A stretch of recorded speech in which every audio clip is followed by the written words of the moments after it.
Who else would you say? Who else would you say you're wondering?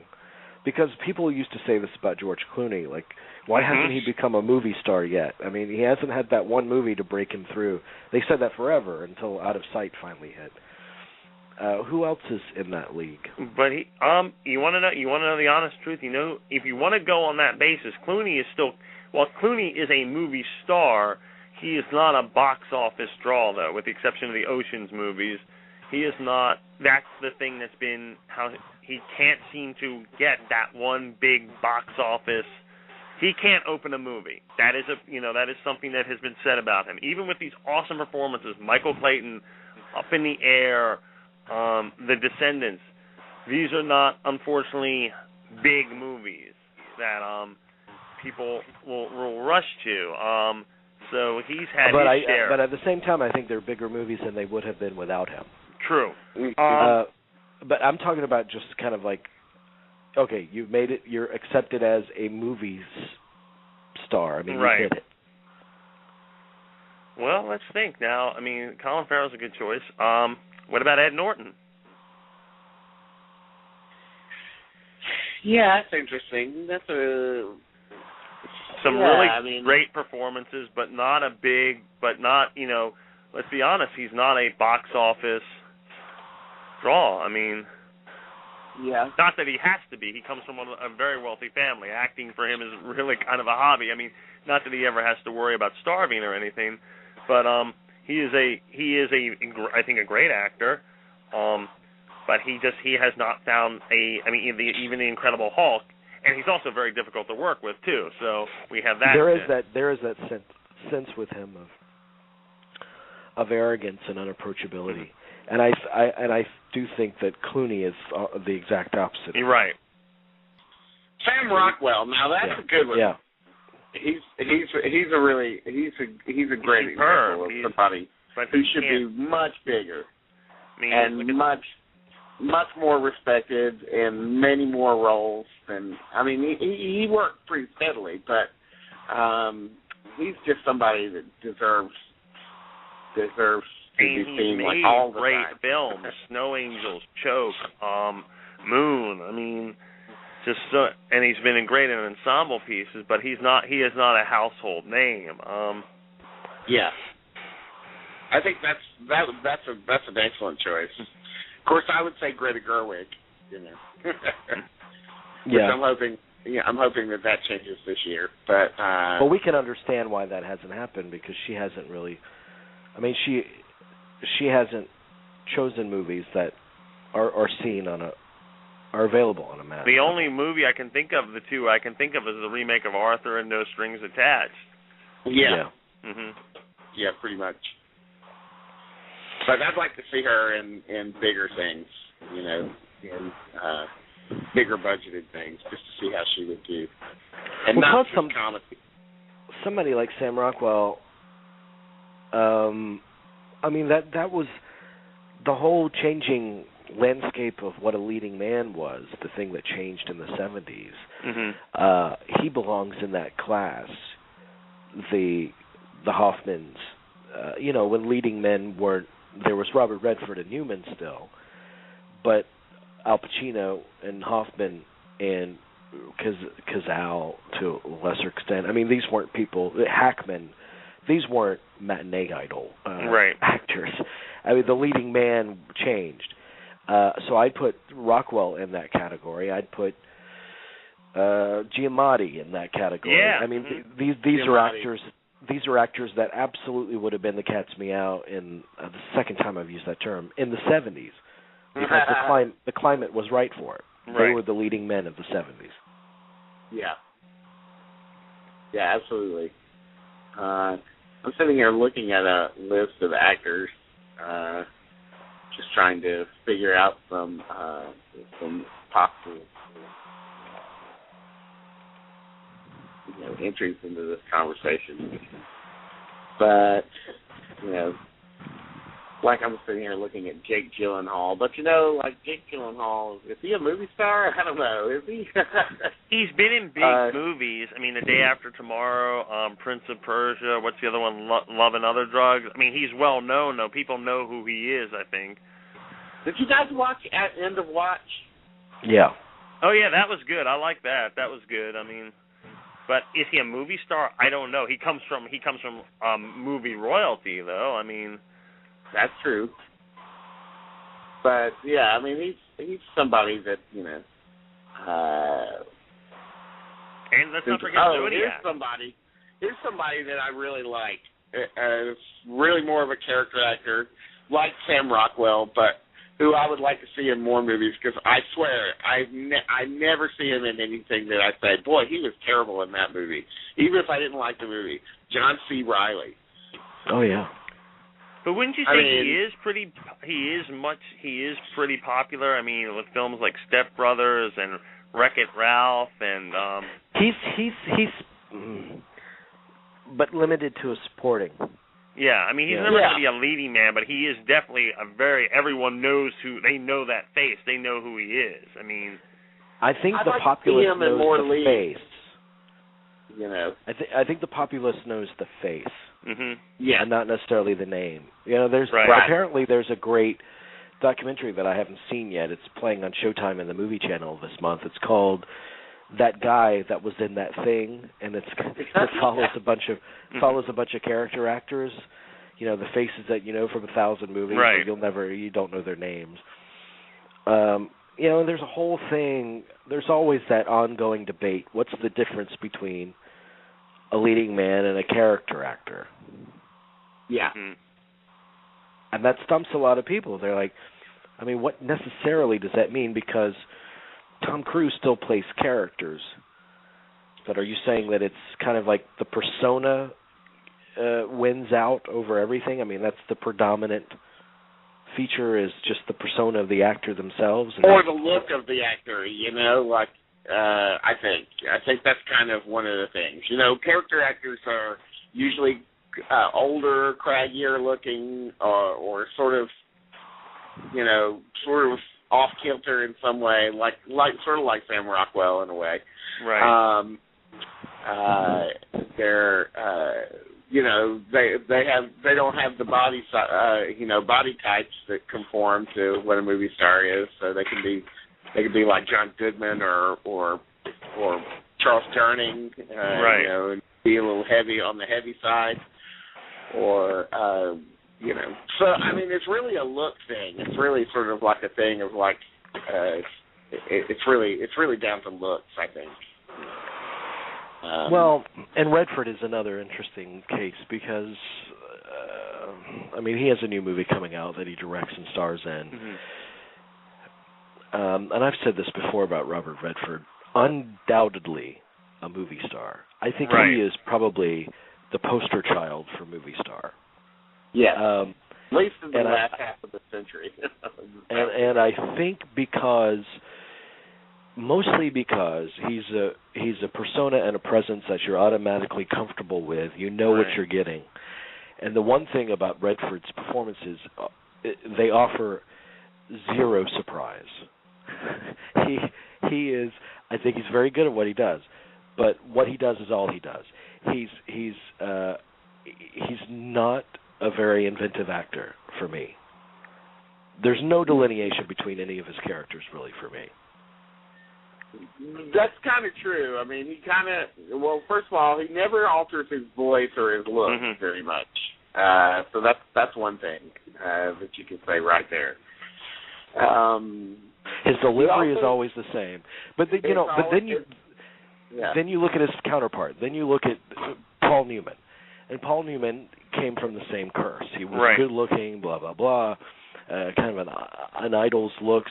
But then he started to mix things up when he did The Hustler in HUD, when he played anti-heroes, where he played incredibly flawed people that were bastards. And I think he kind of fell into the latter part of his career especially, he was only playing the old irascible coots, you know? He was like, if you want this really mean-spirited older guy, get me. But within these performances, there's so much like diversity and little pearls that he finds, like in Nobody's Fool or like Blaze. So I think that he was definitely the actor of the two of them.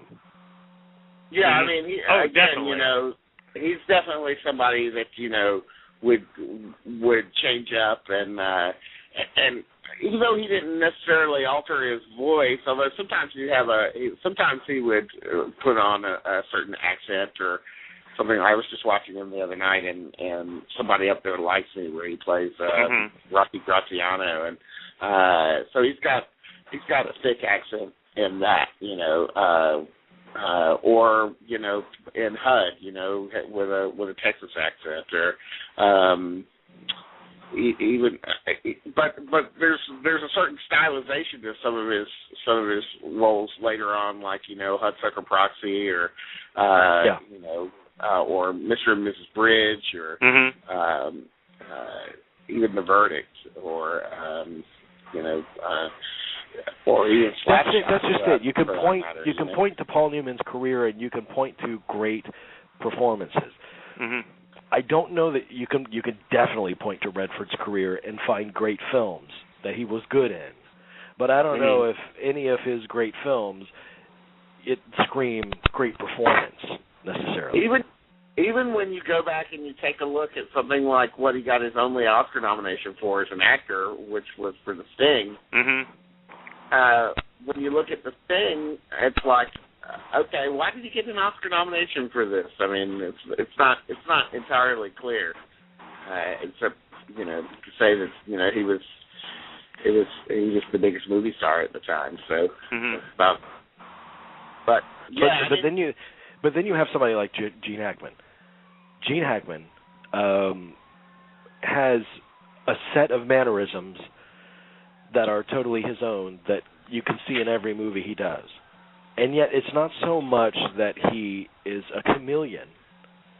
It's just that he's such a great actor that all of these characters so believably filter through who he is. He's not trying to be someone else necessarily, I don't think. Right. Do you understand the dynamic I'm talking about? Yeah. What can you bring to the part? There's something about Hackman that is automatically authentic.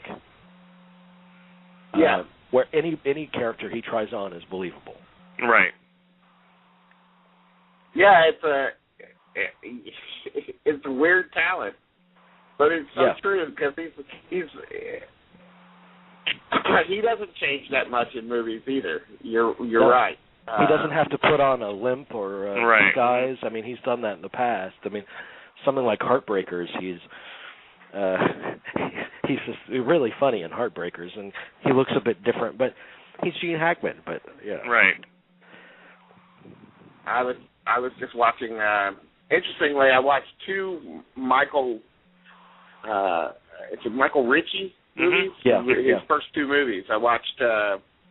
It's interesting we're having this conversation because this past week I watched Downhill Racer. Oh yeah, 1959 with Robert Redford actually playing somebody who's not incredibly likable in that film. That's one thing that's a little different from that movie, and his performance in that movie is that he's kind of an asshole in it. And Redford was unafraid of playing distasteful roles or distasteful characters early on in his career, with things like, you know, Big Halsey and Little Foss, or whatever, Little Foss and Big Halsey, or whatever that movie is, where he's the motorcycle rider. But he's in that. Redford is in Downhill Racer with Gene Hackman.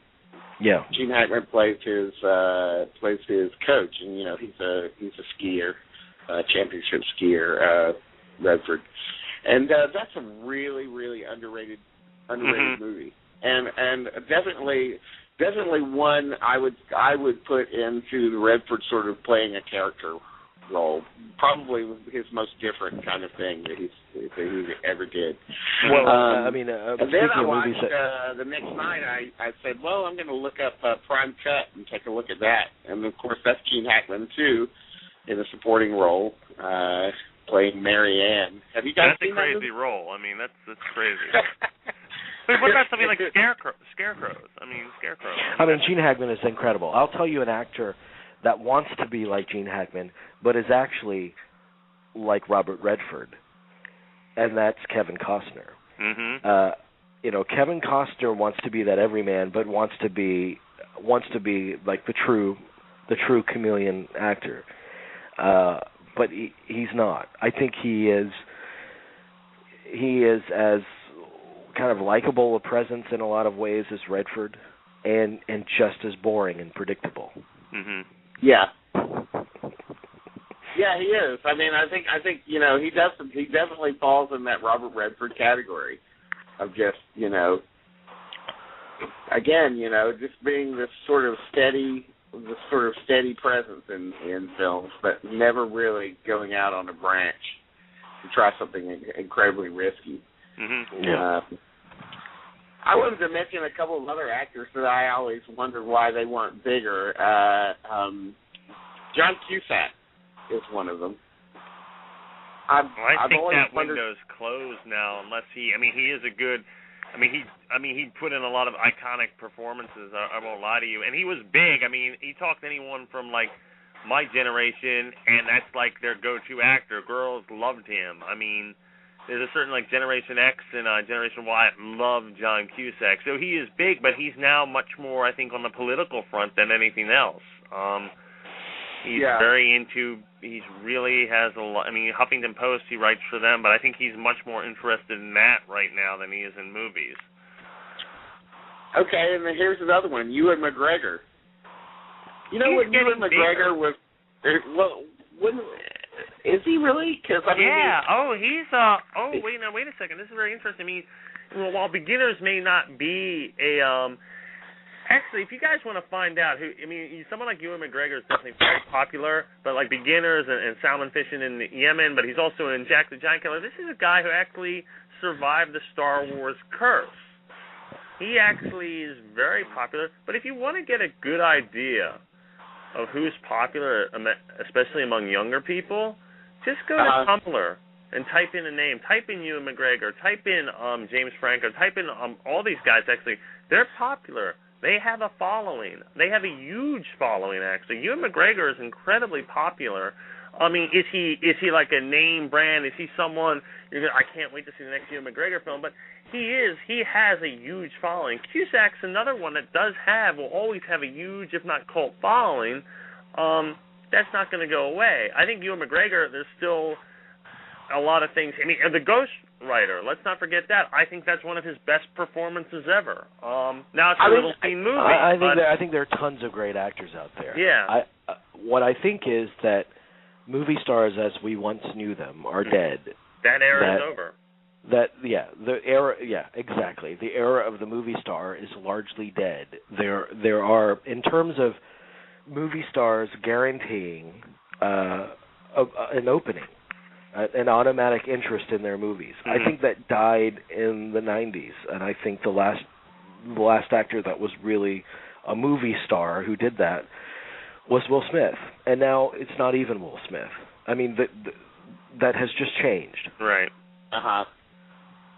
That's a good point. I mean, that's a great point. I mean, and we have witnessed that. I mean, Jim Carrey can't open a movie. Harrison Ford can't open a movie. Tom Cruise, I mean, was always like a Mission Impossible film that he can open, but it has to be a huge franchise, though. I mean,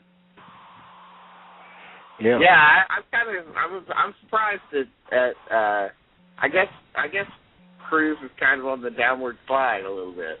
They always say that about Tom Cruise, though, and definitely there was evidence to say that before Mission Impossible 4, but then Mission Impossible 4 became his highest-grossing movie ever. Yeah. And then they said that about Jack Reacher. Jack Reacher didn't perform as well here in the States as they had hoped, but it performed well enough overseas that now they're talking about doing a sequel to Jack Reacher. Oblivion, I mean, who knows? Oblivion's I'm sure, highly expensive, risky movie. It's opening in April. Yeah. I don't know. I mean, I want to say this about Tom Cruise, though. Remember, because Mission Impossible 4 did so well, everyone said he saved Hollywood. I mean, there was that whole thing. Tom Cruise is the one actor who really saved Hollywood. So after that did so well, people were really it changes. I mean, I've learned never to count Tom Cruise out because in spite of all the scandal he's a part of. Yeah. I mean, he just has to release the right movie, and there you go. He's on top again. Yeah. And we like. I'm just sort of surprised too that some of these actors that I'm mentioning. I would also mention Mark Ruffalo as my last one in there. Right. But what I'm really saying, I guess, is that I was expecting, like, for instance, with Ewan McGregor.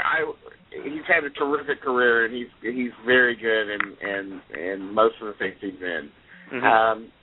But I'm kind of surprised that there hasn't been that one role that came down the thing that was just down the pike that he's just gonna live forever in people's minds, like in as like well, he is. Lewis role he has or whatever. That role. Well, I mean, I'm not talking about Obi-Wan. No, but I mean, it doesn't matter. It doesn't matter. That's what he is in that sense. I mean, and he's actually one of the few things you can say is actually good about that. You can say, oh my God, he's actually good in the part. And he's actually, but he is. I mean, because of that, you can't get more high profile than that series. Yeah, but when you say the name Obi-Wan Kenobi, you think of Alec Guinness. You don't think of Ewan McGregor. For little kids, they think. For the little kids, they think, or I shouldn't say little kids. I should say anyone 25 and under, though, they're saying, Ewan McGregor, that's who, because there's, while we might not think much of those, the younger generations do like those films a lot. So those are the first ones they saw. Like a higher, I'm kind of talking about a high. I'm talking about something like playing in. This is just an example, but playing a president or a king or something like that, or something that's going to get him an Oscar nomination or something. He hasn't had the opportunity to make a role iconic yet. Yeah. No. I mean, but how many roles are out there that are like that? I mean, very few and far between. Who's the last actor that made a role iconic? Daniel Day-Lewis. Daniel Day-Lewis just did it. Yeah, but Lincoln is the one that's iconic. I mean. Yeah, but his performance is iconic. It is. Yeah, he gives a great performance. Yeah. I mean, it may still very well happen. I mean, but you're talking. It's just timing and everything. But he has given many great performances, though, and he's got the Train Spotting sequel that he's on board for finally. So we'll see. Yeah. You're talking about Ewan McGregor. Yeah. Okay. I'm not. Unless they're making fun, are they going to make Prick Up Your Ear? Or what is that? Prick Up? My Beautiful Laundrette sequel? I mean, what? Well, I think Mark Ruffalo is going to have a pretty good year this year. So, All right. I think he's, As evidenced by what? What's he doing? He's in that movie with. I know that he's going to be doing The Normal Heart. And then he's going to be doing. Is that Foxcatcher, the movie about DuPont? Is that the Bennett Miller movie about the DuPont killing? I think so. Yeah. With Steve Carell is right. Yeah. Yeah. Right. So he's in that. So I think that's going to be a co-lead kind of thing. I think the last actor. This is what I'm talking about. I'm not talking about a Lincoln. I mean, that character is iconic. So it didn't need Daniel Day-Lewis to become iconic. What I'm talking about is something like Hannibal Lecter. Right. That kind of role, original role that an actor makes iconic. Okay. Yeah. There are. Completely resuscitated Anthony Hopkins' career. He's still writing on that. Mm-hmm. Yeah, he is. That's a tough question. I'd have to do a little bit of research into that to actually figure that out. Use Daniel Day-Lewis for either There Will Be Blood or Gangs in New York. I mean, not quite in the same stature as Hannibal Lecter, though. I mean, that's just. Yeah, but Daniel Plainview is a character, that I would put into that category. For sure. But I don't think it's as cultural. It's not as culturally defining. It's not iconic. No, you're right. You're right. It's about not that. iconic like Hannibal Lecter or Tony Montana. Well, right there, you have Al Pacino created two of the most iconic characters of all time, Tony Montana and Michael Corleone. Absolutely. We haven't had that character that creates like this massive seismic shift in culture, you know? This is true. I think that you're right about Would this. you put Bruce Willis's John McClane in that? I think that's like a lesser version of the two examples I gave, but yeah. Yeah, sure. I mean, just because I was watching Die Hard with a Vengeance last night, was on TV, and we watched that, so that's why. I mean, I wasn't really basing. I think though they cheapened it in the last two films, but yeah, something along. Yeah, I see. Yeah, definitely iconic, but I don't. The last iconic. Here you go. The Dude. Yeah. Iconic. Yeah. And what? Yeah, you're absolutely right. That is the truly last. That's a good one. And it probably would not have been if Jeff Bridges hadn't played him. You're absolutely right. Yeah.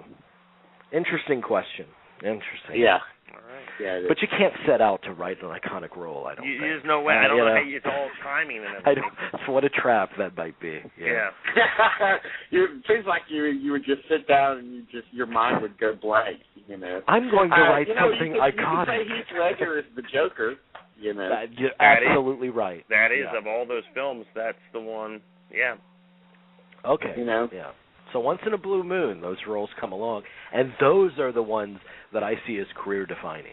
Mm-hmm. Meaning you can go on from there, but not necessarily transcend.